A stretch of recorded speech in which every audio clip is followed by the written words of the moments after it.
మహబూబాబాద్ జిల్లా డోర్నకల్ నియోజకవర్గ పరిధిలోని రాజోలు గ్రామంలో గౌడ సోదరులు అత్యంత భక్తి ప్రపత్తులతో నిర్వహించిన గౌడుల ఆరాధ్య దైవం కంఠమహేశ్వర స్వామి కళ్యాణంకు ప్రత్యేక అతిథిగా మహబూబాబాద్ పార్లమెంట్ ఎంపీ టికెట్ ఆశావహులు డాక్టర్ లకావత్ లక్ష్మీనారాయణ హాజరయ్యారు.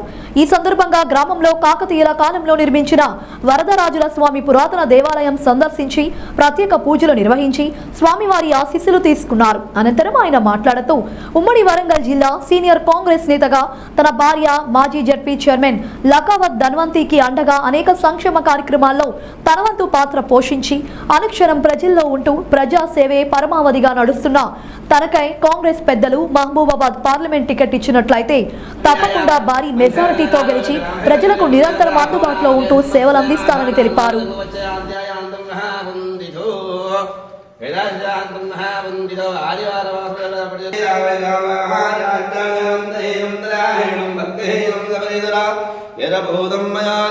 పరిపూర్ణం తదాస్తు మే.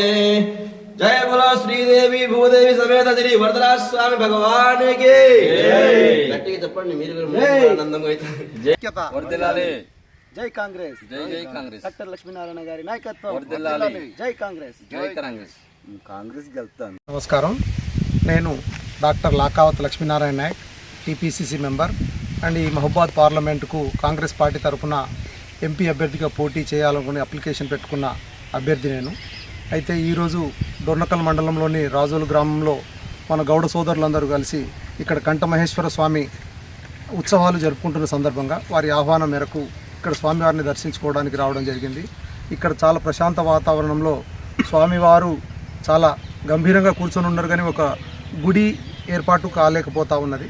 అయితే మా సహోదరుడు రామచంద్ర నాయక్ స్థానిక శాసనసభ్యులు అలాగే రేపు ప్రజలందరూ ఆశీర్వదించి పార్టీ ఆశీర్వదించి టికెట్ ఇస్తే మీరందరూ ఓటేసిన తర్వాత నేను ఎంపీగా ఈ ప్రాంతానికి ప్రాతినిధ్యం వహిస్తే ఖచ్చితంగా ఈ గుడి నిర్మాణం కోసం నా పూర్తి సహాయ సహకారాలు నేను అందిస్తా అని చెప్పేసి రాజోలు గ్రామ ప్రజలందరికీ, డోర్నకల్ నియోజకవర్గ ప్రజలందరికీ కూడా అలాగే మహబూబాబాద్ పార్లమెంటు ప్రజలందరికీ కూడా నేను తెలియజేస్తూ ఉన్నాను. అయితే గౌడ సోదరులు ముఖ్యంగా నేను సర్జన్గా ఉన్నప్పటికి కూడా నాకు చాలా అనుబంధమైన ఒక వర్గము గౌడ సోదరులు.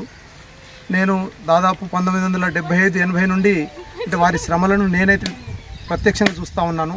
అన్ని రంగాలలో ఈవెన్ కుల వృత్తులు, చేతి వృత్తులలో కూడా నూతన టెక్నాలజీ వచ్చినప్పటికీ గౌడ సోదరులకు మాత్రం తాటి చెట్టుకు కంపల్సరీ అదే ఫిజికల్ మోడ్లో చెట్టు ఎక్కడము, ఆ చెట్టుపై నుండి పడిపోయి చాలామంది వాళ్ళు ఇంజురీ కావడము, గాయాలు పాలవడం నేను చాలా చూస్తూ ఉన్నాను.